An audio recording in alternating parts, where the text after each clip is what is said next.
네, 그럼 바로 토론을 시작하겠습니다.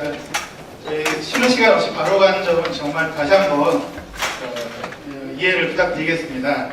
그러면 지금부터 앞서서 발제를 통해서 기금운용본부 이전과 관련한 전략부가 추진해야 할 정책 방향에 대한 얘기를 들을 수 있었고요. 기금운용본부의 전략부 정책 방안 및 금융산업 육성 방향에 대한 본격적인 토론을 시작하도록 하겠습니다. 토론을 진행해 주실 자장을 소개하겠습니다. 토론은 서울대학교 정창무 교수님께서 진행해 주시겠습니다. 큰 박수 부탁드립니다. 네, 이후에 있을 토론자 소개 및 진행 그리고 질의응답 등은 자장이신 정창무 교수님께 부탁드리겠습니다. 예, 부탁드리겠습니다. 예, 반갑습니다. 방금 소개받은 서울대학교 문과대학에 있는 정창무라고 합니다. 제가 오늘 사회를 맡게 된 건 예전에 새만금기획 팀의 기획 업무를 좀 한 적이 있습니다. 그때 나왔던 게 새만금을 국제금융도시로 만들자. 그래서 이제 그런 것들과 관련돼서 제가 이 자리에 앉아서 이제 사회를 볼 수 있게 된 것 같습니다. 일단 오늘 두 분의 원정현 박사님과 이국용 교수님의 굉장히 열정적인 발표를 들었고요. 그 다음에 이제 저한테 주어진 시간이 4시까지입니다. 그래서 지금 보면 한 45분 정도 저한테 시간이 있는 것 같습니다. 그래서 일단 6분의 토론자가 있는데 3분은 이제 원정현 박사님에 대한 발표에 대한 토론이시고 또 3분은 이제 이구용 교수님의 발표에 대한 토론이 이어지게 되겠습니다. 그래서 일단 토론의 시작하기 앞서서 일단 토론자분들을 갖다가 소개를 드리겠습니다. 그래서 윤영목 실장님, 그래서 기금운용본부에 계십니다. 그 다음에 권영섭 박사님 국토연구원에 계십니다. 예. 정재호 교수님 모건대학교에 계십니다. 그 다음에 김병덕 박사님, 예. 한국금융연구원에 계십니다. 최강훈 박사님, 예. 산업연구원에 계십니다. 유현미 교수님, 예. 서울대학교 지리학과에 계십니다. 예. 주어진 시간이 많지 않기 때문에 일단 토론을 갖다가 2번씩 하려고 합니다. 그래서 토론자분께서는요 한 4분 정도로 해서 1차 토론을 해주시고요. 한 바퀴가 돌면 다시 그 정도 시간을 드리겠습니다. 그래서 한 4분 정도로 한 번 하고 다시 한 번 해서 정리를 해서 하는 2번 정도 토론을 하시는 걸로 하겠습니다. 그래서 일단 윤영목 기금운용본부 운영전략실장님의 토론을 듣겠습니다. 네, 방금 소개받은 국민연금 기금운용본부의 전략실장 윤영목입니다. 제가 오늘 이 자리에 참석해서 말씀을 드리는 것은 제가 기금본부의 어떤 대표를 한다거나 또 이 부분과 관련해서 제가 어떤 사안에 대한 위임을 받은 것은 없습니다. 이해를 해주셔야 할 것은 약 200여 명의 무용력의 어떤 한 사람으로서 그리고 제가 기금에 한 10년 넘게 근무했었습니다. 그래서 좀 현장에서의 어떤 그런 의견이다라고 좀 판단을 좀 해주셨으면 좋겠습니다. 이전과 관련해서 여러 과제가 있고 해결을 위해서는 먼저 정확한 현실 인식이 저는 좀 필요하다고 봅니다. 그래서 여기 지금 참석해 주신 분들이 많으시는데요. 이 자산 운용과 관련해서 한 5년 이상 운용을 좀 해보신 경험이나 경력이 있으신 분 좀 손 한번 주시겠습니까? 제가 앞으로 논의 전개 때문에 그렇습니다.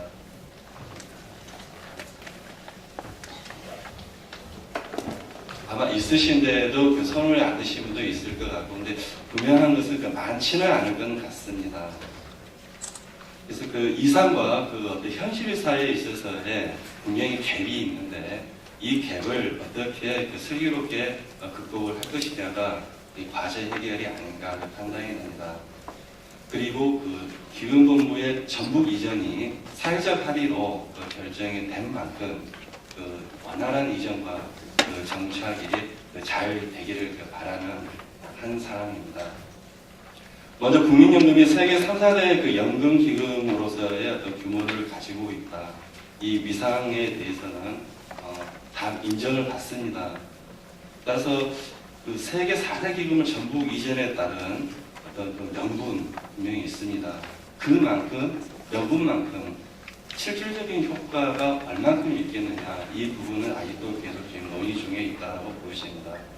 국민연금이 전부 이전을 하든 안 하든 뭐 서울에 계속 있다 하더라도 지금 국민연금의 위상은 그런 규모는 굉장히 크지만 시스템적인 면에 있어서는 앞으로 계속 보완을 해야 될 그러한 기금으로 해외 유수 연기금으로서의 아직은 평가를 받고 있습니다. 즉 해야 될 과제가 상당히 많은 지금 그런 상황입니다. 참고로 그 해외 유수의 그 자산운용사의 CEO나 그 CIO가 한국을 방문해서 연금기관을 방문을 합니다. 이때 서울에서 1박을 하지는 않습니다. 이게 중국을 출장 가는 길에 또는 일본을 출장 가는 길에 인천공항을 통해서 서울에 당일치기 출장하고 바로 당일 저녁에 출국을 바로 해버립니다. 그러한 현실인데 이 부분에 대해서 이제 말씀을 드리도록 하겠습니다. 앞서 그 발제자의 그 의견 중에서 이슈화될 경우에 그 기금의 입장이 좀 곤란해질 수 있는 부분이 있기 때문에 먼저 좀 말씀을 드리고자 합니다. 직원 자녀에 대한 특례 입학이나 지역 장학금 지급의 경우는 지역 주민에 대한 역차별 문제가 부각이 될 수 있지 않겠느냐, 이로 인한 기금의 어떤 평판을 훼손시킬 수도 있다라고 저희는 보고 있습니다. 그리고 뭐 임직원의 출산 축하금, 지역 체육시설, 문화시설, 무료 이용, 이것은 그 기금의 직원들이 상당한 특혜를 마치 요구하는 것처럼 좀 비춰질 수도 있는데 그건 아니다라는 점을 좀 말씀을 드리고 싶고요. 그리고 대형마트, 백화점, 대학병원 등 이것은 기금본부가 전부 이전하느냐 안 하느냐는 그렇게 관계가 없는 과제입니다. 첫 번째는 그 지역 주민들의 그 모두의 편의를 위해서 신설이 돼야지 기금운용본부의 전부 이전과의 어떤 직접 배치가 되는 것은 좀 아닌 것 같다라고 판단이 됩니다. 두 번째는 좀 현실성에 대해서 좀 그 의문이 드는 부분입니다. 기금운용본부가 전부 이전하게 되면 여타 금융기관들도 전국으로 따라서 이전을 하지 않겠느냐라는 의견이 있는 것 같습니다. 이 부분은 사실 저희도 좀 의문을 가지고 있습니다. 여타 금융기관의 어떤 전라북도로의 이전은 해당 금융기관이 코스트와 베네핏, 즉 비용과 효과를 따져가지고 돈이 되면 전국으로 올 겁니다. 돈이 안 된다면 그 전국으로 올 가능성은 크지는 않다라고 저희는 판단을 하고 있습니다. 다음 세 번째로는 그 기금운용본부가 의견을 좀 제시할 수 없는 그 내용들이 좀 있어서 말씀을 드리고자 합니다. 금융특화대학원, 금융투자 자격증 시험장 위치, 전시 컨벤션 센터의 권리, 사실 이런 부분은 좀 기금본부가 어떤 의견을 좀 제시를 하기가 좀 어려운 주제인 것 같습니다. 앞서 그 원종현 박사님께서 기금운용본부 전부 이전에 따른 그 문제점 그리고 쟁점에 있어서 기금 수익률, IT 전산인프라, 정보 네트워크, 전문 인력 수업 측면에서 정리를 잘 해주셨습니다. 그래서 이 부분에 대해서는 더 부연 설명을 하고 싶지는 않습니다. 다만 두 가지 관점에서는 좀 의견을 좀 달리합니다. 이 자산 운용이라고 했을 때 이 운용과 매매, 즉 트레이딩을 좀 혼용을 하고 계신 게 아닌가라는 판단이 됩니다. 운용은 그 통신 네트워크 상에서 이루어져 지리적, 공간적 제약이 없다고 지적하셨고, 기금의 운용 방식이 장기적 성향이어서 인적 교류를 통한 정보가 기금 운용에 막대한 영향을 미치지 않는다고 평가하셨는데, 이 매매와 운용은 다릅니다. 사실 운용은 사람이 하는 겁니다. 인적 네트워크와 그리고 그를 통한 정보 습득 및 분석이 운용에 있어서의 그 바탕이 된다라고 볼 수 있습니다. 일반적인 정보는 인터넷에 넘쳐납니다. 사실 이런 일반적인 정보만을 가지고 기금 운용을 하기에는 좀 현실적으로 어려운 점이 많습니다. 그래서 이와 관련된 전문가들과의 지속적인 인적 네트워크는 운용의 가장 기본이 된다고 볼 수 있습니다.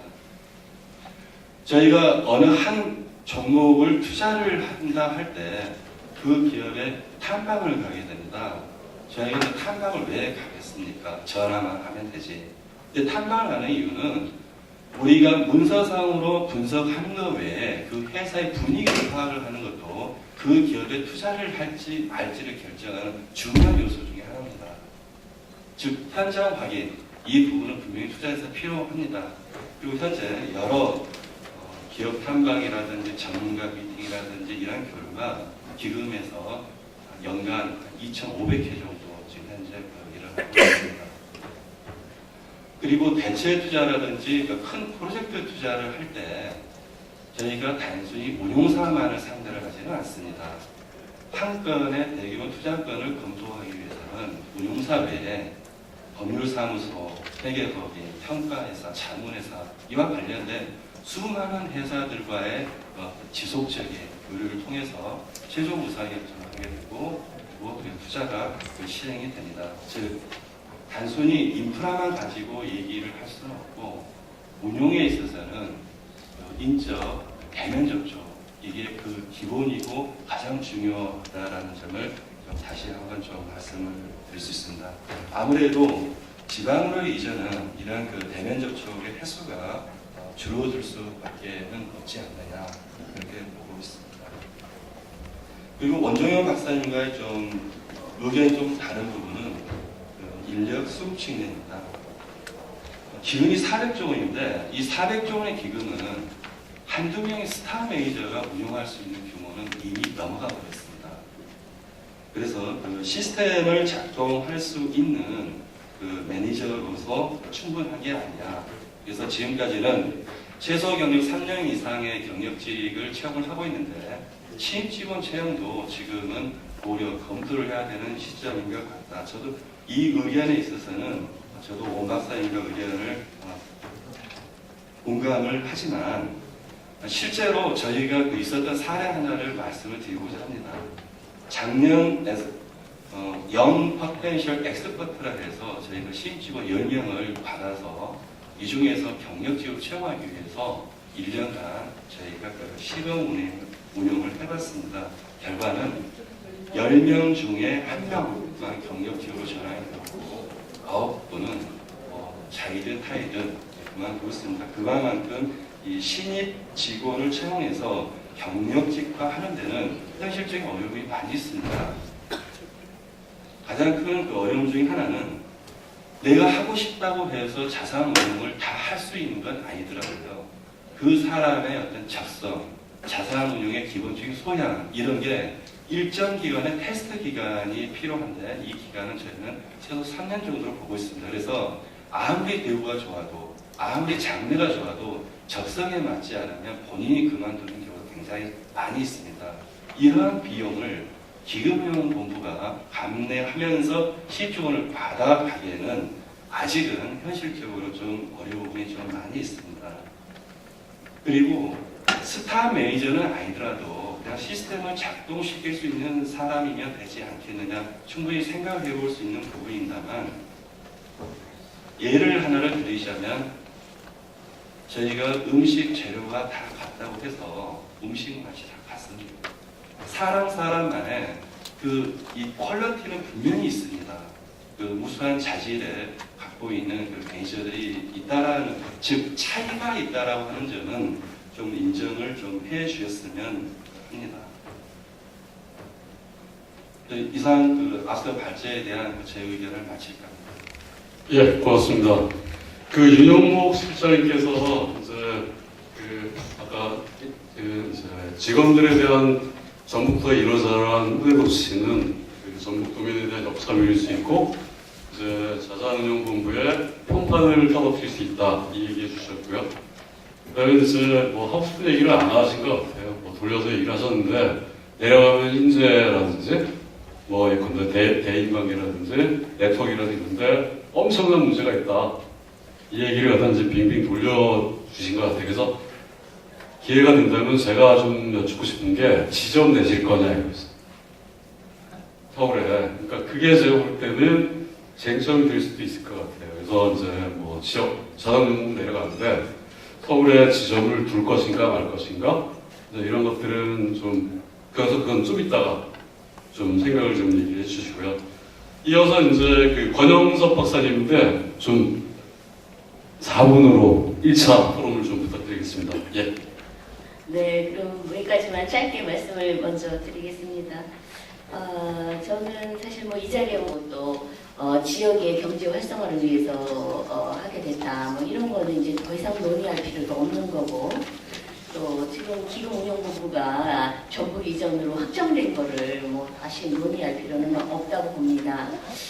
근데 상당히 문제는 많다. 그래서 우리가 해결할 과제가 정말 많지 않겠느냐 그런 생각이 듭니다. 제가 사실 2007년에 이런 거 문제가 많은 것을 미리 생각을 해서 기관이 이전할 때 무슨 문제가 있을까, 종사자들이 이전할 때 무슨 문제가 있을까를 한번 연구를 한 적이 있어요.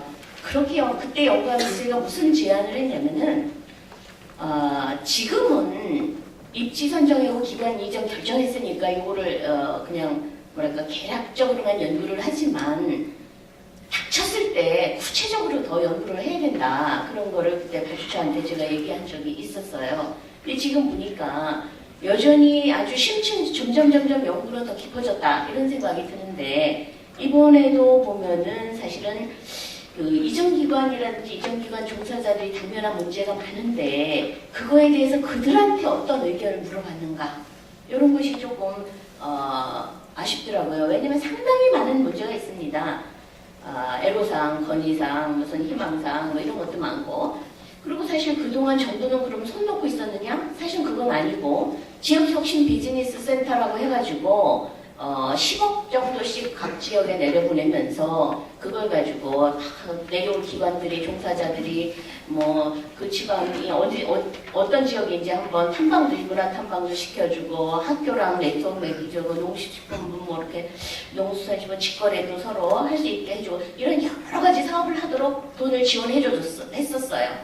그러다가 사실은 지방에서 이 돈을 거의 못 썼던 것 같습니다. 그래서 10억에서 점점 줄어서 몇 년 전에는 1억 정도밖에 그 돈이 한 지자체 한 개 혁신도시 안 내려가게 됐어요. 근데 당시 이 지역혁신비즈니스센터 사업을 만들려고 할 때는 이게 원래 국토해양부의 지역정책과 사업이었는데, 그래서 혁신도시 만들면서 이쪽으로 좀 끌어와서 이거를 활용을 해서 애로사항, 건의사항, 희망사항 받아들여가면서 문제점 해소하는 데 써야 된다 이렇게 해서 가져왔는데, 지역에서 사실 돈을 잘 못 쓰다 보니까 이게 줄어들었다. 그러면은 초기에 이걸 어떻게 나중에까지 더 크게 하려고 했느냐 하면은, 지방에 내려가면 사실 어디 센터라는 게 없습니다.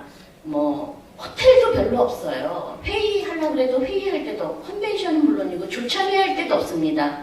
저희가 지금 평촌에 있는데 평촌으로 간 지 저희가 20년이 됐거든요. 호텔이 하나도 없어요. 그래서 기업들, 기관들 조참회할 때 어디 가냐? 강남으로 갑니다. 평촌도 그런데 지방은 더 할 거 아닙니까? 그렇기 때문에 혁신도시 안에 랜드마크 타워 같이 이런 지역혁신 비즈니스센터 같은 걸 하나 우뚝, 아니면 호텔이라도 좋다. 근데 민간은 들어오질 않으니까 이런 걸 만들어서 거기에서 뭐 관련 작은 기업, 창업기업, 뭐 임대공간도 좋고, 또 회의장도 좋고, 또 호텔, 뭐 숙박시설도 좋고, 또 뭐 조참회 할 수 있는 그런 뭐 장소도 좋고, 이런 것을 좀 용량을 좀 키워가라고 했더니 용량이 점점 줄어드는 그런 사태가 됐거든요. 그래서 이번 기회에 다시 이거를 어떻게 살려서라도 이전 기관들, 종사자들의 애로사항을 해결해주는 이런 중심적인 기관이 좀 있었으면 좋겠다 그런 생각이 들고요. 그리고 사실 정부는 그 당초부터 38개 뭐 체크리스트 해갖고 하나하나 부처별로 나눠가지고 사업을 추진을 했어요. 그리고 또 전라북도도 사실 그런 것들을 그 혁신도시를 유치할 때 우리는 지역에 내려오면 뭐 이걸 해주겠다 그런 공약사항을 한 것이 있습니다. 그것이 지금 사실 다시 한번 점검이 될 기회가 지금이라고 보고, 그걸 좀 더 구체화해야 될 단계에 이르렀다 이런 생각이 듭니다. 지금 시간이 많이 가기 때문에 뭐 구체적인 내용이 뭐 상하수도 지원해야 된다, 무슨 뭐 영구 부상인데 아파트 줘야 된다, 이런 얘기는 안 하겠습니다. 구체적인 것은. 그렇지만 시기적으로 볼 때 다시 한번 이 종사자들한테 구체적으로 물어서 그 애로사항을 해결해주는 그런 노력이 좀 필요하다 그런 생각이 들고요. 그다음에 전라북도는 그와 더불어서 조금 더 큰 그림을 한번 그려줬으면 좋겠다 이런 생각이 듭니다. 이번에는 물론 금융중심지 요거 중심이지만은 그럼 기금운용본부가 온다. 국가식품 클러스터가 만들어진다. 농진청이 뭐 그냥 공무원 조직인 것 같지만요. 박사급 인력이 2007년 당시에 제가 조사했을 때 700명이 넘었어요. 750명 정도 됐어요. 박사급 인력이 그 당시. 지금으로 따져보면 아마 더 많을 겁니다. 우리나라에 그렇게 한 기관에 많은 박사급 인력이 있는 데가 없어요. 그 뜻은 무슨 내용이냐면은 고급 인력이 있다는 거죠. 기금운용본부도 또 고급 인력이 내려가고 돈도 내려가고 고급 인력도 있고 서울이 왜 중요합니까? 돈과 인재가 있기 때문이 아닙니까? 앞으로 전라북도가 이렇게 돈과 인재가 모이는 지역이 될 터인데 그러려면 그들이 살기 좋은 그런 환경을 만들어주는 것이 좋겠다. 그러려면 그들의 희망사항도 좀 받아서 좀 해주는 그런 준비가 좀 필요하다라고 말씀을 드리고 다음 기회가 한 번 더 말씀드리겠습니다. 예, 8분 쓰셨습니다. 권영숙 박사님 하는 거 이제 이전 종사자한테 직접 물어보고 인원 해결해서 정착시키자 물어본 적이 없지 않느냐. 그 다음에 이제 전북으로 내려오는 수많은 고급 인력들에 대한 이제 지원 방안을 좀 구체화하자는 얘기를 좀 해주셨습니다. 그래서 이제 정재혁 교수님한테 제가 이제 기금운용본부가 내려가잖아요. 그러면 이거랑 이제 가령 전북의 발전이랑 어떻게 연계시킬 것인가 그 점에 좀 초점을 둬서 토론을 좀 부탁드리겠습니다. 예, 제가 원래 말씀드리려 했던 게 한 5-6가지 정도 되는데 전반부니까 한 3가지 정도를 말씀드리겠습니다.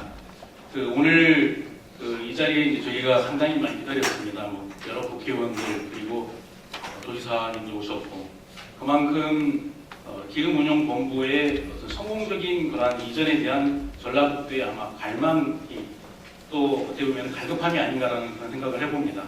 그래서 기금운용본부가 이전함으로 인해서 전라북도의 어떤 발전이 이루어지기를 어떤 기대하는 그런 마음이 담아져 있다는 그런 생각을 해봤습니다. 먼저 기금운용본부 이전에 대한 중앙정부나 국회 차원의 어떤 확고한 의지가 필요하다. 그리고 국민에 대한 어떤 신뢰가 우선되어야 된다고 생각을 합니다. 이전 확정 이후에도 여러 가지 그런 의혹들이 있습니다. 아까 잠깐 나오는 그런 얘기였었는데 펀드 매니저는 뭐 서울에 남고 일부 행정직원만 조직만 전북에 이전한다든지 또는 분소를 설치하는 그런 의혹이라든지 또는 조직을 이원하는 두 개로 나누는 그런 의혹들이 나오고 있습니다. 규모나 성격이 좀 차이가 있지만은 저희가 이제 살고 있는 대전의 인근에 세종특별자치시가 건설이 됐습니다. 그리고 중앙정부 정사관 이전을 지금 진행 중에 있습니다. 아시다시피 굉장히 어려웠습니다. MB정부에서 이제 원안을 바꿔서 수정안이라고 하는 것을 내놓으면서 엄청난 그런 어려움을 겪었다고 볼 수가 있습니다. 지금은 잘 되고 있지만요. 그런데 이런 수정 논란으로 해서 일어난 결과는 뭡니까? 결국은 원래 일정보다 인프라 구축이라든지 이런 것들이 사실 늦어졌다는 겁니다. 그래서 이전은 하고 있지만은 그러한 중앙 공무원들 그리고 공공기관의 임직원들의 그런 정착이 늦어지는 그러한 어떤 문제를 발생할 수 있다는 걸 말씀드리고 싶습니다. 그래서 지금 기금운용본부 이전에 관련해서 몇 가지 논란들 매스컴을 통해서 많이 듣고 있는데 이러한 것은 좀 없애는 것이 아주 중요하지 않느냐. 그리고 오히려 지금은 이전 정착을 도와줄 수 있는 그런 차원에서 중앙정부, 보건복지부라든지 기획재정부의 또 이제 전라북도의 어떤 관계기관들의 이기적인 관계와 서로 협조가 필요한 때라고 생각을 합니다. 두 번째는 이제 아까 나온 얘기지만 이제 전문 인력에 대한 유치 그리고 인력 양성에 대한 부분이 굉장히 중요한 요소라고 생각을 합니다. 그래서 국가 차원에서는 비록 이제 국민연금공단 연구원이 이전을 하고 있지만은 사실은 제가 볼 때는 기금 운영은 또 하나 다른 영역이라고 생각을 합니다. 그래서 전문적인 기금에 대한 운영을 할 수 있는 그런 관련되는 그런 연구를 할 수 있는 기관도 새롭게 설립을 하는 것도 굉장히 중요하지 않을까. 그래서 어떤 그런 전문적인 인력을 유치하는 것도 중요하다. 그리고 금융센터와 같은 그러한 설립 지원을 국가 차원에서 중앙정부에서 해줄 필요성이 있다는 생각이 됩니다. 그리고 지방 이전하는 민간 기업에 대한 여러 가지 세제 혜택 같은 것들을 지원해줄 필요성이 있다. 그리고 도 차원에서는 지금 타혁신 도시에 대한 그런 지원 사례들이 많습니다.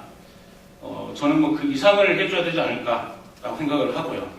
그리고 전문 인력 양성 관련해서 발표 자료 나왔지만은 어떤 금융 전문 대학원을 통한 전문 인력 양성이라든지 그리고 5개 이제 지금 대학을 아까 소개를 했습니다. 그런데 아마 교육부에서 제가 알기로 이제 지방 또는 지역 대학 특성화 사업이 이제 아마 진행이 되는 걸로 알고 있는데 그와 연관해서 이러한 금융과 관련되는 특화 사업을 할 수 있는 그러한 부분을 도 차원에서 지원하는 것이 필요하지 않을까라는 생각을 해봅니다.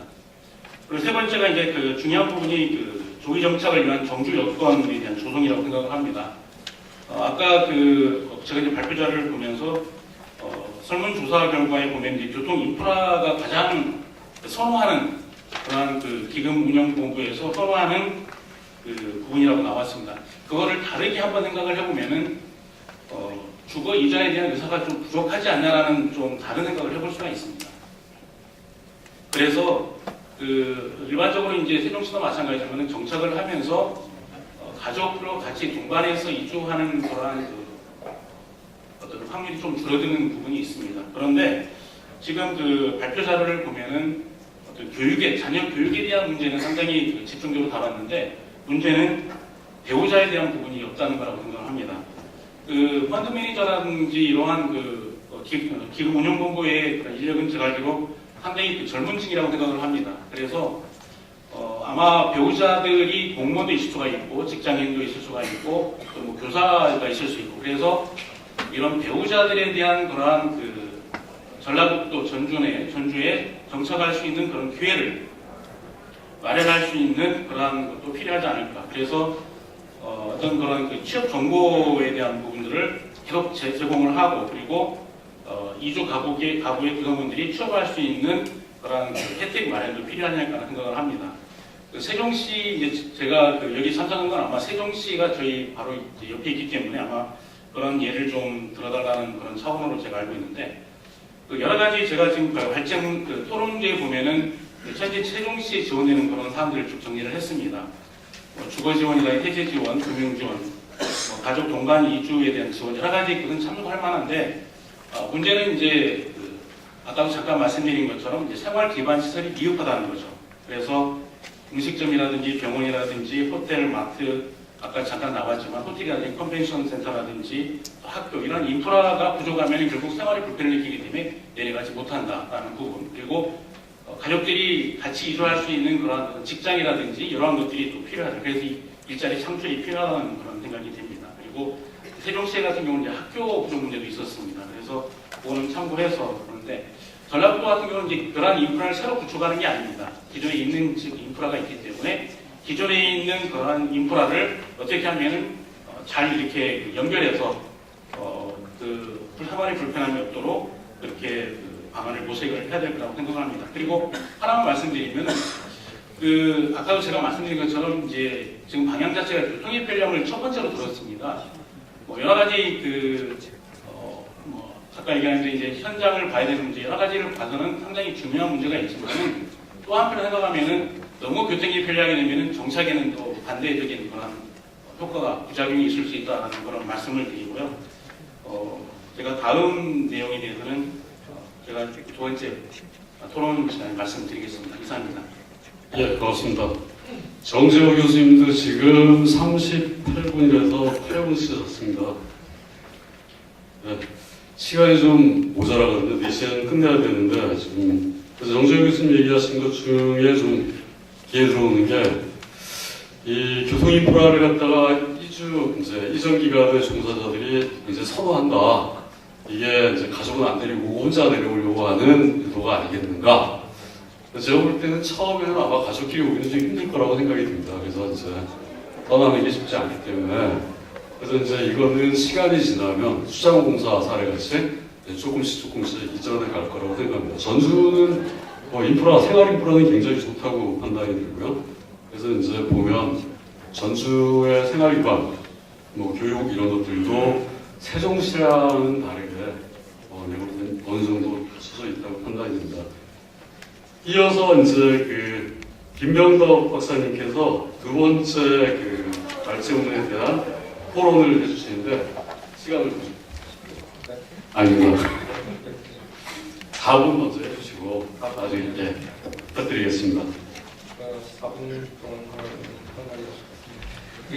저는 금융연구원에서 왔습니다. 금융연구원은 아시다시피 이제 국책 연구기업 비슷해서 이제 금융 관련된 걸 많이 하는데 제가 금융 중심지 관련된 정부 과제를 많이 하고 실질적으로 부산 금융 중심지, 부산 시로부도 연구하고 해서 제가 실질적으로 금융 중심지 관련된 일을 많이 했는데 그래서 오늘 저는 전북에 대해서는 솔직히 고민을 안 해봤어요. 그래서 제가 오늘 발표하고 싶은 거는 기존의 이제 정부 정책 그리고 과거 이제 부산하고 이런 게 어떻게 했을까 그런 거를 비춰봤을 때 참고할 만한 사항을 좀 말씀드리려고 합니다. 시간이 어떻게 될지 모르겠는데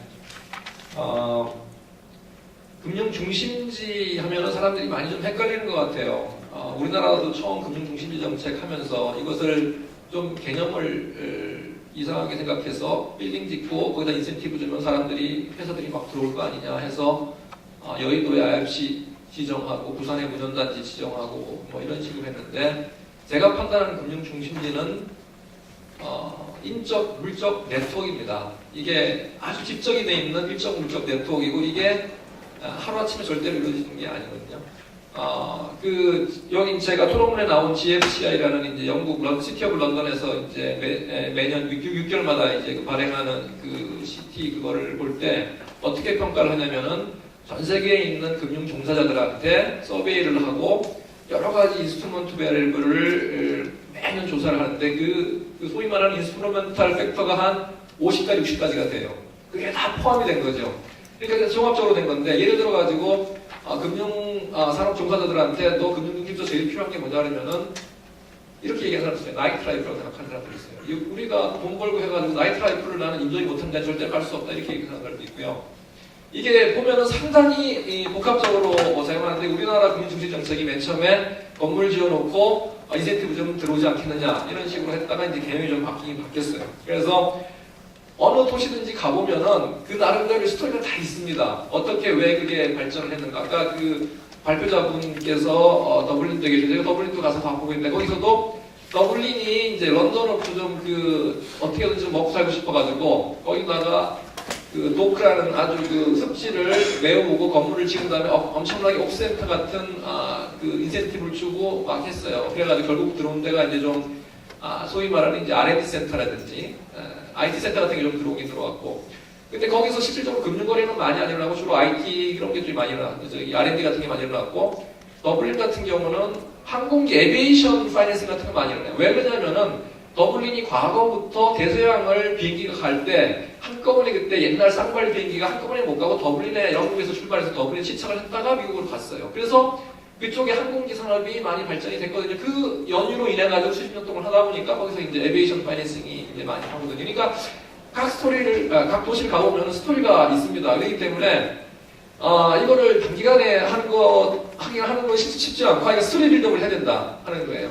제가 말씀드리고 싶은 게 그래서 서두고요. 그래서 제가 이제 슬라이드를 몇 장 준비해왔는데 책자를 보시면은 50페이지입니다. 우리나라 국회에서도 그렇고 계속 금융중심 정책 했는데 하나도 효과가 없다 계속 얘기하는데 저는 그렇다고 보지 않습니다. 이게 이제 아까 말한 GFCI에서 하는 이제 평가인데 서울이 보시면은 GFCI 1부터 해가지고 이제 24 이게 2007년부터 해서 매 6개월만 해서 이제 2013년이거든요. 한 7년 만에 다른 도시들에 비해서 엄청나게 올라갔어요. 한 25위에서 9위까지 올라갔습니다. 이게 서울이 저는 이미 서울은 글로벌 금융중심지라고 생각을 합니다. 이미 아시아에서는 서울은 상당한 이스테블리시먼트 금융중심지다. 이게 그러니까 상당히 이미 서울은 그렇게 됐고 그 다음에 이제 우리나라도 부산을 이제 했죠. 부산 했는데 부산이 지지분진해요. 지지분진해가지고 요번에 이제 부산시에서 돈을 내가지고 이제 시티 오브 런던에다가 용역을 맺겠어요. 우리 한번 평가해달라. 그래가지고 이제 푸시를 했더니만 이제 부산이 조금 이제 이런 코멘트가 나왔어요. 앞으로 좀 더 인프루브 할 것 같은 도시가 어디냐 이런 퀘스천을 했을 때 부산이라는 거가 나왔어요. 이건 아마 제 생각에 부산이 좀 돈을 써가지고 그 시티 오브 런던에서 하는 데서 아마 이런 걸 좀 한 것 같고 그 다음 장 51쪽 보시면은 서울이 이게 제가 이제 그 따와가지고 잘 안 보이는데 서울은 이미 저기 보면은 메뉴에 이게 글로벌 앤 다이버시파이드에 들어가 있습니다. 그러니까 이게 이 분류 자체도 금융 중심지를 여러 개로 분류를 하는데 과거보다 훨씬 더 업그레이드 됐습니다. 6, 7년 만에. 뭐 그렇고 그래서 제가 하고 싶은 게 이제 서울 자체도 처음에 금융 중심지 개념을 어떻게 잡을까 했을 때 우리나라에서 도대체 금융이 강점이 뭐냐? 우리나라가 일본이나 뭐 싱가포르, 홍콩에 비해서 서울이 강점이 있냐? 결국 자산운용 중심으로 가자 하는 것이 제일 처음의 개념이었습니다. 우리나라가 여러 가지 베이비 세대가 돈도 많이 쌓았고 연금들도 많고 이러니까 우리가 결국 자산운용 그런 쪽이 강점이 있지 않겠느냐 해서 서울 자체도 처음에 컨셉 자체를 자산운용으로 나갔어요. 그래서 지금 아까 말씀하신 것처럼 이제 전주도 이제 그런 식의 자산운용으로 나갔는데 이렇게 되면 약간 서울하고 이제 오버랩이 되는 그런 측면이 있죠. 보시다시피 부산은 지금 어떻게 컨셉을 잡고 나가냐면 서울하고는 완전히 떨어졌습니다. 그래서 선박금융, 파생금융, 백오피스, 백업 이런 개념으로 갑니다. 그래서 선박금융은 부산 근처에 이제 조선산업이 있고 해운 항망이고 그 다음에 이제 파생금융은 이제 거기에 소위 말하는 거래소가 들어가 있고 그 다음에 백오피스, 백업은 도대체 서울에서 안 할 거 뭐냐 그러다 보니까 백오피스, 백업 이거 하자. 근데 부산은 조금 이거는 맥혀요. 왜냐면 지금 일본에서 백오피스, 백업을 부산에다 갖다 놓은 데가 좀 있긴 있습니다. 근데 이것도 우리나라 전기료 싸기 때문에 들어오는 거예요. 일본 부산이 특별하게 잘 써는 게 아니라 우리나라 전기료가 엄청나게 쌉니다. 근데 백오피스, 백업 센터 하려면 전기료 싸야 돼요. 그래가지고 일본에서 지진 안 일어나고 그러니까 부산에다 좀 갖다 놓는 그런 거거든요. 그래서 저는 이제 그 다음 제가 말씀드리고 싶은 게 이 도시별로 그러면 이제 부산도 그렇고 전주도 그렇고 우리가 서울하고 경쟁해야 되는 거 아니냐 이 개념은 아닌 것 같아요. 이 개념은 이게 서로 그 제로섬 게임이 아니라 파지티브섬 게임이에요. 그러니까 코리아에 서울 말고 어떤 도시가 있느냐 아직도 아무도 몰라요. 외국 사람들 우리나라에 서울 말고 무슨 도시가 있냐 그러면은 세컨 도시라고 그러면 제일 쓰고 있는 사람들이 잘 없습니다. 외국 사람들이. 거기에 빨리 부산이 들어가야 되고 전주가 들어가야 되는 거예요. 그게 서로 서울하고 파지티브하게 워킹을 하는 겁니다. 그래서 서울에서 이거를 뺏어와야 된다 이런 게 아니라 서울도 잘 되게 만들어줘야 돼요. 그러면은 거기서 어떻게든지 조금 더 받을 수 있는 게 생기는 게 그게 네트워크가 생기는 거고 그게 더 전주를 위해서도 저는 부산을 위해서도 좋다고 생각합니다. 저는 부산 가서도 계속 이 얘기를 합니다. 그래서 막 서울하고 경쟁한다 이런 개념은 아닌 것 같고요. 그 다음 페이지에 보시면은 저는 전주에 대해서는 고민을 안 해봤는데 도대체 어떤 식으로 그러면 서울하고 좀 차별을 해야 될 것인가 이런 것에 좀 고민을 좀 해봐야 될 것 같아요. 그냥 자산운용 그러면은 서울하고는 너무 비슷하게 갈 것 같고 이제 연기금이 간다 그러면 이제 연기금하고 자산운용하고 어떤 차별점이 있느냐 이런 거에 대해서 좀 고민을 좀 해야 될 것 같고 결국 아까 말씀하신 것처럼 중심지가 된다는 거는 수십 가지의 인프라입니다. 하나부터 나이트 라이프도 있고 하나 제가 또 말씀드리고 싶은 게 결국 이 사람이에요. 사람. 금융이라는 거는 people and people이에요. 결국 사람이 하는 거거든요. 모든 딜을. 그렇기 때문에 어떤 좋은 사람이 있느냐 좋은 사람이 있는 데는 모입니다. 여러분들 대부분의 IB 본부들이 유럽의 런던에 있는데 그 중에 R&D 센터는 많이 파리에 가 있어요. 왜 파리에 가 있느냐 R&D 센터 같은 경우는 화생상품 같은 거 디벨롭하고 해야 되는데 수학을 잘해야 돼요. 수학을 전통적으로 잘하는 나라가 프랑스예요. 그래서 얘네들이 R&D 센터는 프랑스에서 짓는 게 훨씬 더 수학 잘하는 애들 뽑아가지고 쓰기가 좋거든요. 그래서 R&D 센터는 프랑스에 갖다 놓더라고 파리에다가. 그것처럼 그 인프라가 되려면 이 교육 좋은 사람들이 모여야 됩니다. 그러니까 어떻게든지 하여간 이거를 강제로 끌어오게 하든 하긴 하여간 좋은 사람이 자꾸만 내려오게 해야 돼요. 그 방법이 되게 중요하다. 또 하나가 이제 가장 제가 여기다 영어 환경 보통 써놨는데 영어를 편하게 할 수 있는, 우리가 지금 제일 핸디캡 되는 게 싱가포르, 홍콩에 비해서 제일 핸디캡 되는 게 영어를 자유자재로 편하게 하지 못하는 커뮤니티가 된다는 게 큰 핸디캡입니다. 서울도 마찬가지예요. 이거는 저희가 보기에 홍콩이나 싱가포르에 비해서 엄청난 핸디캡이죠. 그 다음에 아까 우리 윤영국 실장님 말한 것처럼 교통이에요. 대부분 이 사람들이 와가지고 계속 비행기로 빨리빨리 가고 싶어 하는데 부산만 하더라도 인천공항 떨어져가지고 부산 가려면은 김포공항으로 가야 돼요. 김포공항 가서 또 타고 가야 돼요. 이러니까 이게 불편한 거죠. 불편한 거. 그러니까 전주도 그런 측면에서는 되게 핸디캡이 있습니다. 그래서 이런 걸 어떻게 해줘야 되느냐. 이런 것들이 이제 저거 이제 마지막으로 제가 임플레멘테이션 팁이라는 거는 이거는 행정 프로세스적으로 앞으로 이거 맨 뒤에 거부터 제가 이야기해. 이게 롱텀 퍼스펙티브 페이션스입니다. 이게 절대로 하루아침에 절대 되지 않습니다. 그렇기 때문에 이거를 상당히 긴 시간에 장기적인 관점 갖고 해야 되는데 도대체 이거를 누가 이끌고 갈 것이냐, 누가 이 프로젝트의 오너가 될 것이냐. 저는 결국은 전주 같으면 뭐 전주시장님이 되시든지 아니면 뭐 전국 도지사님이 되시든지 확실한 오너가 있어야 된다는 거예요. 이 프로젝트를 계속 추진할 수 있는, 그것도 아주 컨시스턴트하게. 그리고 프라이빗 파트너십이 필요하다. 이 주변에 있는 지식층, 예를 들어서 전주에 있는 지식층, 이런 분들이 이 로컬 거버먼트, 중앙 거버먼트와 계속 협력하면서 컨퍼런스도 하고, 이게 뭐 여러 가지로 아까 말한 것처럼 이 민간 협력의 중요성이 필요하다는 거고, 결국은 어떤 식으로 하겠다는 클리어한 비전이 있어야 되고, 그 다음에 그렇게 가겠다면 이러이러한 거는 우리 하지 않은 마일스톤이, 클리어한 마일스톤이 있는 것이 바람직하다. 뭐 그런 정도가 제가 관련 연구를 하면서 느낀 단상입니다. 그래서 모르겠어요. 그러니까 오늘 여러 가지를 말씀해 주셨는데 저는 아직까지 그게 클리어한 컨셉이 될지 좀 더 고민해 보는 것이 필요하지 않겠느냐 하는 생각입니다. 네, 이상입니다. 예. 김병도 박사님의 12분에 걸친 발표 잘 들었습니다. 최가원 박사님 부탁드리겠습니다. 네, 안녕하십니까. 토론이가 길어지고 있는데요. 간단히 말씀드리겠습니다. 기본적으로 이제 서울과 부산 그리고 전국의 삼각 트라이앵글 말씀하시는데요. 제가 말씀드리고 싶은 것은 공익경제적 관점에서 서울과 부산 전주의 삼각 트라이앵글을 어떻게 할 것이냐 정말 어렵고 보여집니다. 물론 이제 전주의 여러 가지 독자적인 발전감도 있겠습니다만 전주에서 그렇게 하더라도 중앙정부 차원에서 시각을 가지고 하면 좀 더 효율적이지 않을까라고 생각이 들고 있고요.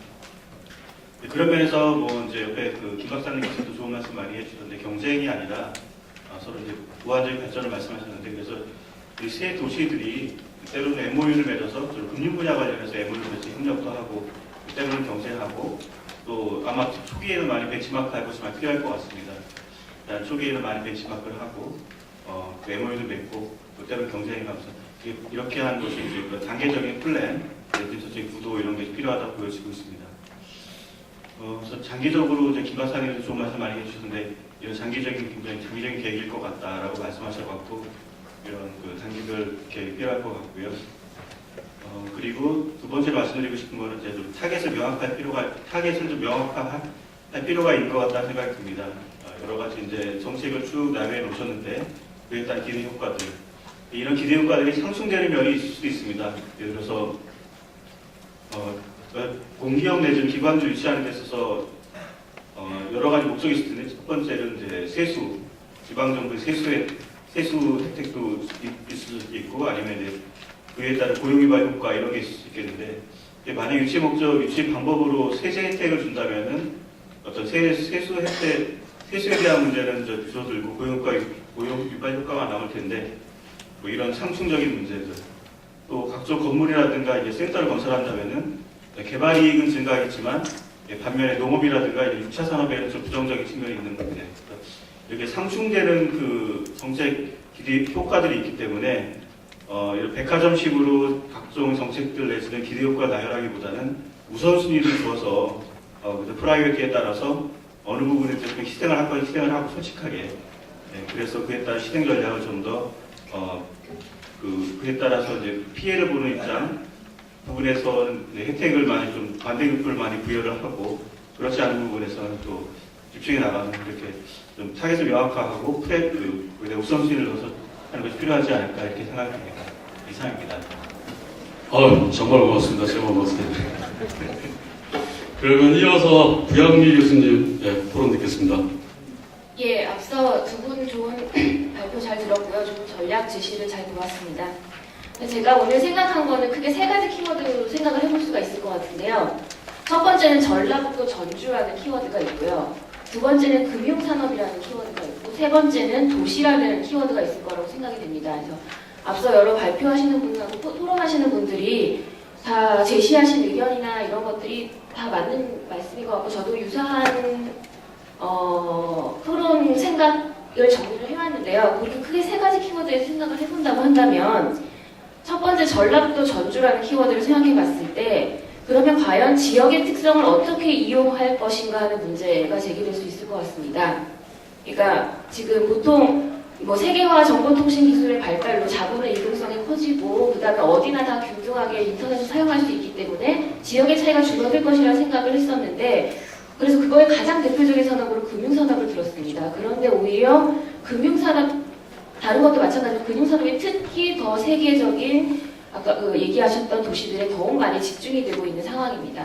그럼 그만큼 지역의 중요성이 강조가 되고 있는데, 그럼 과연 전라북도 또는 전주라는 지역에서 이것을 하려고 했을 때 어떤 것을, 이 특성을 어떻게 긍정적으로 활용할 것인가 하는 생각을 해볼 필요가 있다고 생각합니다. 그래서 예를 들어서 전주 하면은 저는 생각나는 게 양반 도시라는 생각을 했었는데, 사실 어떻게 보면 양반이라는 그런 어떤 그 문화는 금융하고는 사실 안 맞는 문화거든요. 금융이라는 거는 10원만 더 줘도 다른 데 투자하고자 하는 건데, 양반들은 그런 생각을 보통 하지 않거든요. 그러니까 예를 드린 거고, 그러니까 과연 전라북도 전주의 특성을 어떻게 금융산업의 발전에 기여하게 만들 것이냐 하는 것들을 좀 생각해 볼 필요가 있을 것 같습니다. 두 번째는 금융산업이라는 키워드와 관련해서 산업 클러스터적인 요소를 어떻게 여기에 증진시킬 것이냐 하는 문제입니다. 그러니까 저기서 연기금을 이용한 특화금융을 아신다고 하셨는데, 그런 어떤 금융산업들의 기업이나 기관 또는 관련 인력들을 모아야 한다. 그런 얘기를 많은 말씀을 해주셨고요. 또 특히 거기에 덧붙여서 클러스터라는 것은 이런 사람들이 모이기만 하면 되는 게 아니라 서로 네트워킹과 시너지 효과를 내야 되는 것이거든요. 많은 토론자분들이 말씀하셨듯이. 그래서 이런 사람들 또는 기업, 기관이 모여서 있는 것뿐만 아니라 어떻게 새로운 제도를 만들어내고 금융산업에 도움이 되는 문화를 만들어내고 그것을 서로 네트워킹과 협력을 통해서 만들 것이냐 하는 그런 것들을 좀 생각해 볼 필요가 있을 것 같습니다. 그 다음에 세 번째 키워드로 도시를 생각해 봤는데요. 그러니까 과연 도시적인 요소를 어떻게 활용해서 이 지역의 성공을 만들 것이냐 하는 것인데요. 금융산업은 대표적인 비즈니스 서비스고, 비즈니스 서비스라는 것은 대도시가 아주 굉장히 중요한 기반이 됩니다.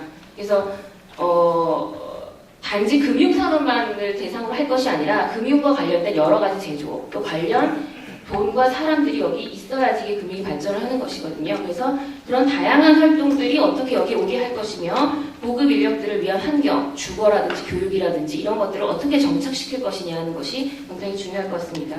또한 어떤 그 금융과 관련된 문화와 사람들이 금융산업에 종사하고 싶은 사람들이 이미지를 또 중요시하거든요. 그래서 전북 전주가 금융산업과 관련된 이미지를 좋게 하기 위해서 어떤 노력을 할 것이냐 하는 그런 다양성과 역동성이 중요한 도시적 요소를 어떻게 잘 증진시킬 것이냐 하는 그 세 가지 문제가 향후 더 중요한 키워드가 되지 않을까 생각합니다. 이상입니다. 예, 고맙습니다. 구영미 교수님이 제기한 세 가지 문제가 전주 금융산업, 도시, 양반 이미지 상충 인데, 제가 볼 때 문제도 좀 어려운 것 같습니다. 그래서 어떻게 풀 것인가. 그다음에 아까 최가훈 박사님 하신 얘기 중에서 타겟 명확화는 좀 굉장히 좀 고민을 해야 될 것 같습니다. 그러니까 지금 금융도시를 주장하는 도시가 전주만은 아니에요. 인천도 있고, 울산도 있고, 부산도 있고, 서울도 있고 이랬거든요.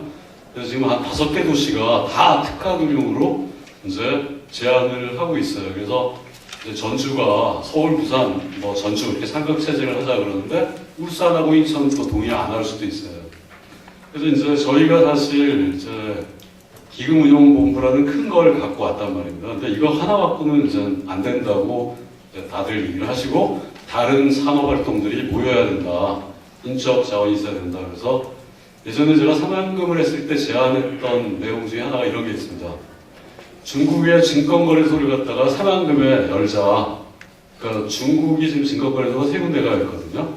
근데 이제 해외에는 아직 없어요. 그래서 증권거래소가 뭐 정부기관이 아니다. 그러니까 주식회사와 같이 사람들이 맡아서 하면 되거든요. 그래서 이제 새만금의 중국 기업들과 중국 자본들을 끌고 오고 그게 이제 자산 운용을 하면 그래서 그때 이제 중국 증권거래소 얘기를 했고 그 다음에 이제 동북아개발은행이 아직 없습니다. 그래서 동북아개발은행도 있어야 되고 그 다음에 이제 우리나라에 보면 현물거래소가 하나도 없어요. 현물거래소. 그러니까 시카고의 곡물거래소라든지 두바이의 뭐 원유거래소라든지 그래서 우리나라가 굉장히 큰 이제 수입국입니다. 밀, 옥수수, 뭐 콩. 근데 그런 현물거래소가 하나도 없고 심지어 반도체 거래소도 D램 반도체 거래소가 싱가포르에 있어요. 우리나라가 전 세계 생산량의 70%를 생산하는 데 불구하고. 그래서 그때 이제 현물거래소, 동북아개발은행, 중국 증권거래소 이런 것들을 새만금에다가 모아서 집중 효과를 올리자. 그래서 제가 볼 때는 아마 이제 그 기금운용본부가 온다면 이걸 매개로 해서 이제 새만금과 연계해서 이제 나아갈 수 있는 토대, 기반이 좀 될 거라고 생각이 듭니다. 그래서 제가 볼 때는 이제 기금운용본부에 계신 분들이 이제 쉽게 얘기하면 그런 이제 새만금과 연계된 전북의 원대안 이런 거에 얼마나 이제 쉽게 잘 전백이 될 수 있을 것인가 이런 것들을 좀 깊이 이제 생각하고 차근차근 진행해 나가면 뭐 오늘 얘기했던 수많은 비전들이 그냥 도루묵은 아니고 실현될 수도 있다고 봅니다. 반면교사로 부산이 증권거래소를 끌고 간 지가 벌써 몇십 년이 됐어요. 증권거래소가 를 부산으로 유치했을 때 김현삼 대통령 정부 때요. 다 따라온다고 생각을 했어요. 하나도 안 따라왔습니다. 그래서 저희가 노력하지 않으면 그냥 자금운용본부 하나만 덜러 있는 그런 것이 된다. 그래서 이게 시작이지 뭐 끝난 건 아니다라는 얘기를 좀 드리고 싶습니다. 그래서 6분이 일단 1라운드 토론을 하셨는데요. 일단 그 원정윤 박사님하고 이구경 교수님이 발표하신 토론에 대해서 잠깐 제 의견을 좀 개진해 주셨으면 합니다. 예, 일단 원 박사님. 예, 일단 토론 감사합니다. 그리고 아마 지금 윤 실장님 말씀에 대해서 사실 저 역시도 많은 부분을 공감하는 게 이제 일단 그 세 가지 부분을 이제 저도 핑계를 좀 대야 될 것 같은데 일단 첫 번째 그 역차별 부분에 강조하는 부분은 사실 역차별 부분은 이게 아까 지금 권영석 박사님 말씀하신 대로 사실은 그 기금본부 사람들 설문조사해서 원하고 희망했던 부분들을 사실 다 적은 겁니다. 그러니까 그러면 역차별이 될 수도 있다라고 저도 생각을 합니다만 이것은 어떻게 보면 기금본부의 종업원들의 희망사항이었던 것 같고요. 그다음 두 번째는 그 인력 수급과 관련해서 아마 이건 서로 그 철학 마인드의 차이인 것 같은데요. 저는 아까 음식 재료, 그러니까 같은 음식 재료로도 구강장의 분야에 따라서 음식이 다 달라진다고 하는데 저는 그것 때문에 더 큰 문제라고 생각합니다. 미슐랭 가이드에 나오는 사실 별 몇 개짜리 그 전통 있는 그런 음식점들을 보면은 100년이 넘도록 200년이 가까울수록 음식 맛이 똑같거든요. 음식 맛이 똑같은 이유는 셰프나 그 주방장들이 우수해서 같은 인력들이 계속 가는 게 아니라 그들이 전통적으로 만들어냈었던 표준적인 레시피가 있기 때문입니다. 저는 기금본부 사실 몇몇 3년짜리 뭐 4년 뭐 몇 년 단기적인 펀드라면 우수한 펀드 매니저를 통해서 우수한 성과를 내도록 강하는 게 맞는데 기금운용은 절대로 그렇게 해서는 안 된다는 것이 기본 입장입니다. 즉 표준적인 뭐라 그럴까요? 시스템 그러니까는 가장 훌륭한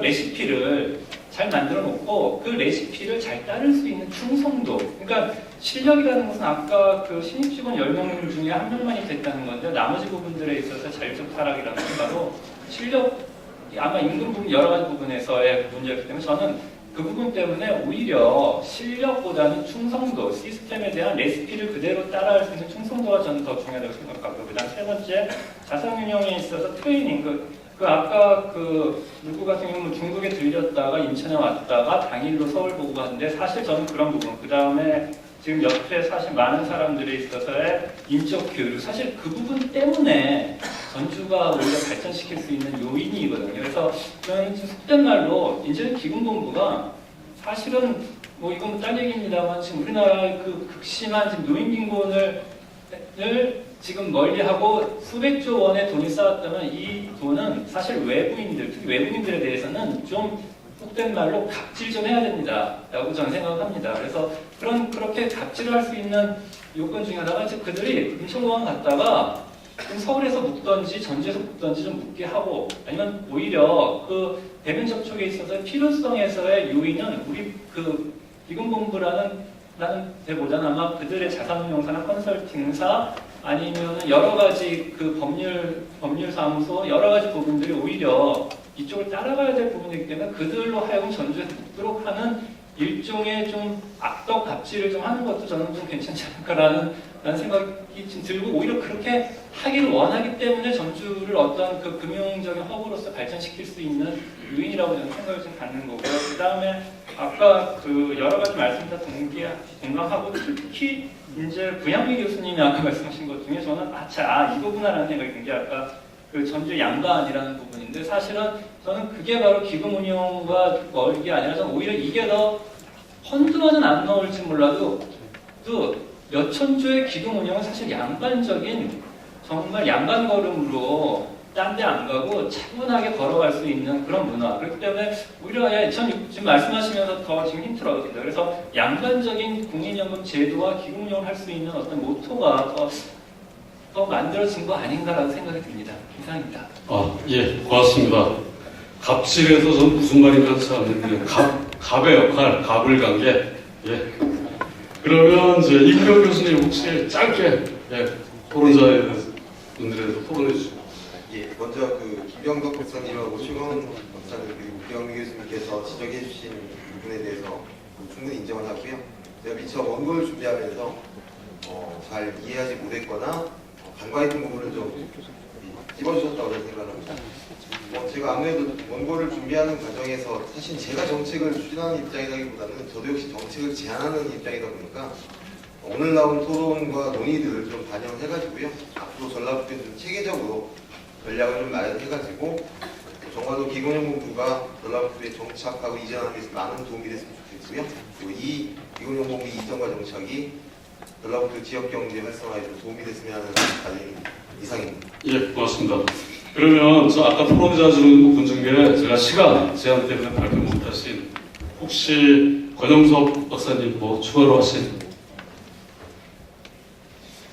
아까 제가 그 설문조사를 좀 구체적으로 했으면 좋겠다고 말씀을 드렸는데, 설문조사 해놓으신 거를 안 본 거는 아니고요. 봤는데 이제 너무 굵직굵직하게만 하셔가지고, 근데 그 애로사항이라는 게 그 큰 데서 나오는 것이 아니라 아주 작은 데서 나옵니다. 예를 들어서 어린아이들을 키우는 사람은 맞벌이 부부는 애를 맡길 데가 없어요. 그들에게 그 연령대별로 좀 더 심층적인 질문을 해서 애로사항을 발굴하고 그것을 해결해 줘야 될 때가 지금이다. 이런 차원에서 말씀을 드렸다. 이렇게 생각하고요. 좀 더 구체적이었으면 좋겠다. 네네. 예전에도 사실 아주 구체적으로 다 물어보고서, 그리고 정책에 38개 과제니 뭐 전라북도에서 뭐 공약 이양 사항이니 이런 것들이 다 나온 거거든요. 그래서 앞으로는 그것을 더 구체화시키는 그런 작업들이 되어야지 피부에 와닿는 그런 도움이 되는 이전 기간 종사자들한테 도움이 되는 그런 정책이 되지 않을까 그런 생각이 듭니다. 예, 맞습니다. 그리고 제가 시간 정확하게 지켜주신 최강훈 박사님 추가로 하신. 그래서 토론자분들의 좋은 말씀 많이 들었고요. 그래서 몇 가지 이제 아까 유 실장님 말씀하신 것 중에 해당 여러 가지 금융기관들이 전주로 올 것이냐, 금융이 왔다고 해서 해당 기관들이 코스트 베네핏을 따져서 할 것이다라고 말씀하셨는데, 예, 공감하는 말씀이고요. 그래서 그런 것들 유치하는 전략을 짤 때 상대방 입장에서 상대방 대상 기관들의 이들이 코스트와 베네핏을 어떻게 할 것인가를 많이 생각을 해서 그래서 코스트를 줄이고 베네핏을 주는 방향을 생각해야 될 것 같습니다. 너무 이제 이 전략들을 짜는 거 보면은 이 전주 입장에서 보통 이제 유치하는 사람의 입장에서 이제 하는데, 그것이 아니라 유치 대상 기관의 코스트와 베네핏을 정확히 분석을 해서 그에 따른 유치 전략을 짜야 된다고 생각이 듭니다. 또유 시장님 말씀하신 것 중에 인적 그 네트워크가 되게 중요하다고 말씀하시는데 사실 운영을 옛날에 저도 뭐 하다 보면 그게 굉장히 중요합니다. 근데 이제 미국 같은 경우는 굉장히 큰 운용사 중에 그 도시에서 멀리 떨어진 데도 있습니다. 브리지워터 같은 경우는 뉴욕에서 막 1시간 정도 거리에 있는데요. 굉장히 우수하고 큰 연긴 금융 같은 데 이제 고객일 텐데 그 아주 위탁한다면 그럼 걔네들은 어떻게 운영을 하길래 인적 네트워크 상당히 먼 거리에서도 그렇게 훌륭한 운영 전략하고 그런지 그런 것도 좋은 벤치마크 운영 입장에서는 이제 그런 것도 좋은 벤치마크 대상일 거라고 생각합니다. 이상입니다. 예, 고맙습니다. 저희 원래 윤영목 실장님한테는 제가 한번 더 드려야 되는데 일단 토론에 참석해 주신 분들한테 질문을 몇 개 받고요. 좀 마지막으로 기회를 드릴게요. 예, 혹시 발표 내용이나 토론 내용에 대해서 청중분들께서 질문이 있으시면은 뭐 의견이 있으셔도 좋습니다. 그래서 주시고요. 없으십니까?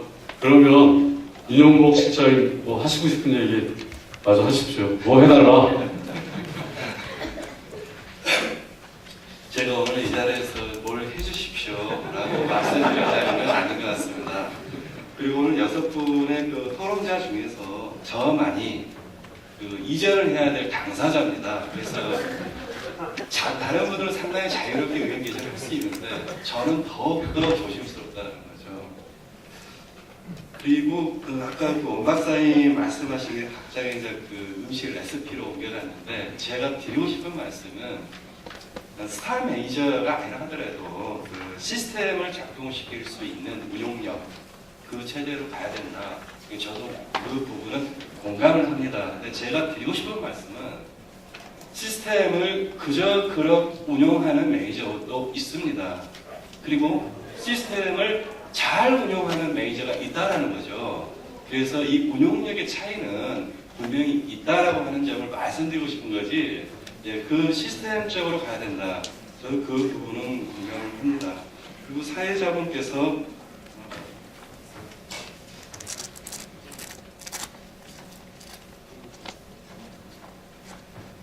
네, 이상으로 마치겠습니다. 감사합니다. 예, 그 기금운용본부가 이제 전주에 내려가는데 이제 제가 좀 이제 들은 얘기가 다옴이 지금 제주로 갔잖아요. 근데 다옴이 이 서울에서 떠나가지고 어디로 갈까 해가지고 고려했던 데가 전주하고 제주였어요.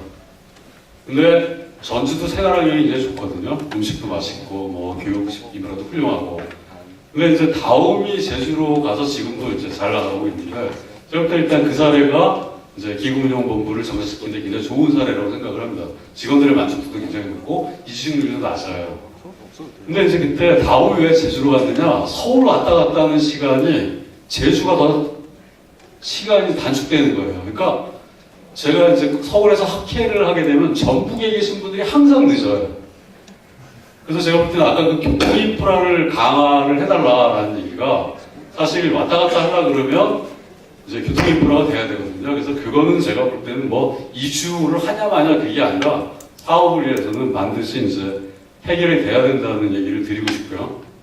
그 다음에 이제 기금운용본부 하나 갖고는 안 된다 이 얘기를 많은 분들이 토론을 해주셨어요. 그래서 제가 좀 드리고 싶은 얘기는 아까 얘기한 것이 새만금하고 연결해서 산업들이 들어와야 된다. 돈을 만들어내는 이 사람들이 있어야지만 쉽게 얘기하면 자금운용본부가 돌아가거든요. 그래서 이제 그때 새만금 때 논의됐던 뭐 국제 현물 상품거래소 뭐 이런 것들, 그 다음에 동북아개발은행이라든지 뭐 증권거래소, 중국권 증권거래소 이런 것들도 좀 황당한 얘기긴 하지만 제가 볼 때는 이제 기금운용본부를 끌고 오듯이 하나씩 갖춰가면 전주가 세계적인 금융도시로 성장할 수 있다고 굳게 믿습니다. 그래서 오늘 이 토론회를 여기서 마치도록 하고 참석해주신 모든 분들에게 큰 박수를 드리고 마치겠습니다. 고맙습니다. 윤영목 실장님, 권영석 박사님, 정지혁 교수님, 김병덕 박사님, 최강원 교수님, 고양미 교수님 다시 한번 감사드립니다. 이것으로 토론의 모든 순서를 마치도록 하겠습니다. 내빈 여러분들의 기념 촬영을 하겠습니다. 내빈 여러분들은 잠시 담상에 올라서 사진 촬영을 좀 부탁드립니다.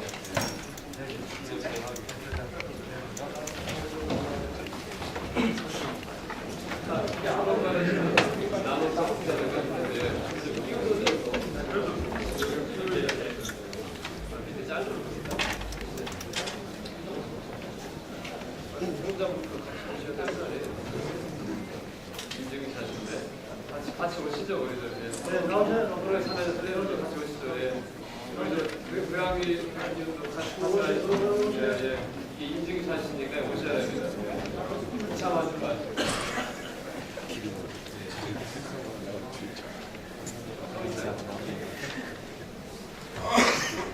다 나오나요? 나오도 되나요?